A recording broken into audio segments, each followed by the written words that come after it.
Good morning, students. This is class 10th, chapter 6, political parties, and today is going to be our 8th class on this chapter. अब तक हमने देखा लोकतंत्र में जहाँ चुनाव आवश्यक हैं वहाँ पॉलिटिकल पार्टी भी बहुत आवश्यक हैं, लेकिन पॉलिटिकल पार्टीज जो हैं वो दो तरह की होती है, नेशनल और स्टेट पॉलिटिकल पार्टी। और जो इलेक्शन कमीशन है वही पॉलिटिकल पार्टीज को रिकॉग्निशन यानी मान्यता देता है। आज 21वीं शताब्दी में हमारे चुनाव आयोग के पास 750 पॉलिटिकल पार्टी के नाम दर्ज हैं, जिनमें 7 political party national political party हैं। उदाहरण के लिए Bharatiya Janata party, Indian national Congress national political party के उदाहरण हैं।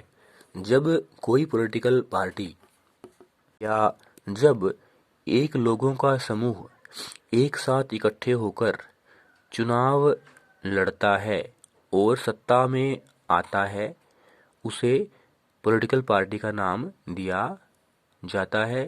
लेकिन जब एक पॉलिटिकल पार्टी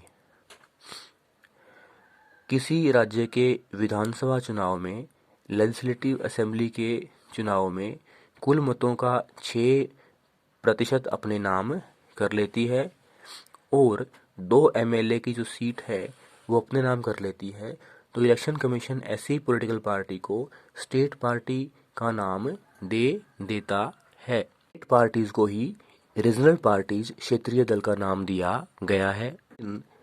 जरूरी नहीं कि जो स्टेट पार्टी है, जो रीजनल पार्टी है, वो अपने दृष्टिकोण से, अपने कार्यक्षेत्र से किसी राज्य तक ही सीमित हो। उदाहरण के लिए यानी समाजवादी पार्टी, आरजेडी यानी राष्ट्रीय जनता दल, जो पार्टीज हैं, संगठन राष्ट्रीय स्तर का है, नेशनल लेवल का है, कि छोटी छोटी जो ब्रांचेस हैं वो बहुत सारे राज्यों में है।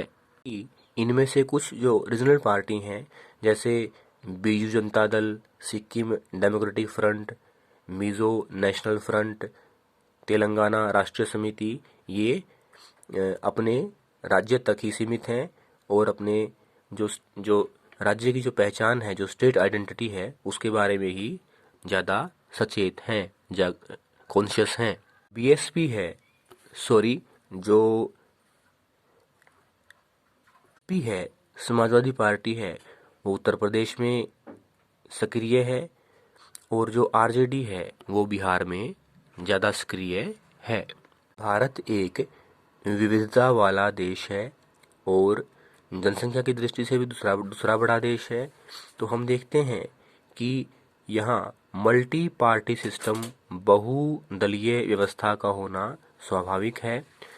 और पिछले 3 दशकों की हम बात करें तो जो पॉलिटिकल पार्टी हैं उनकी संख्या में बढ़ोतरी हुई है और उनकी शक्ति में भी बढ़ोतरी हुई है और परिणाम स्वरूप जो हमारी संसद है, जो हमारी पार्लियामेंट है, उसमें भी विविधता आई है। उदाहरण के लिए 2014 तक कोई भी नेशनल पार्टी अकेले बहुमत साबित नहीं कर पाई। चुनाव के बाद, लोकसभा के चुनाव में परिणाम क्या हुआ, 96 के बाद जो लगभग जो स्टेट पार्टीज हैं उनको मौका मिला नेशनल पार्टी के साथ, नेशनल पॉलिटिकल पार्टी के साथ गठबंधन सरकार बनाने का। कोएलिशन गवर्नमेंट बनने से, गठबंधन की सरकार बनने से लोकतंत्र मजबूत हुआ है, संघवाद मजबूत हुआ है, लोगों की भागीदारी बढ़ी है और जो स्टेबिलिटी ऑफ गवर्नमेंट है, सरकार में स्थिरता आई है। अब ऐसा नहीं है कि आए दिन सरकार गिरने की संभावना हो।